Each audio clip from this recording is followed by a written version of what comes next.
পলক, advocate Kamrul Islam, Nazrul Islam Majumdar, সাধন চন্দ্র Majumdar, doctor Dipu Moni ও জিয়াউল আহসানকে গাজীপুর জজ কোর্টে হাজির করা হয়েছে। এ বিষয়ে আরও খবর জানাতে সরাসরি যুক্ত হচ্ছেন সহকর্মী জাহাঙ্গীর আলম। জাহাঙ্গীর, কোন মামলায় আসামিদের আদালতে হাজির করা হয়েছে?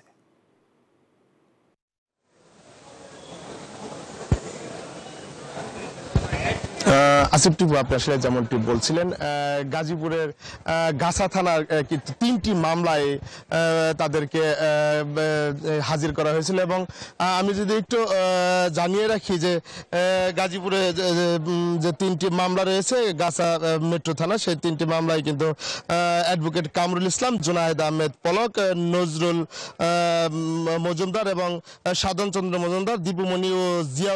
বান্ডেল থাকলে প্রতি সেনমানিতে টাকা বাঁচবে। বিকাশ সেনমানি বান্ডিল কিনে জিতুন প্রতি লেনদেনে।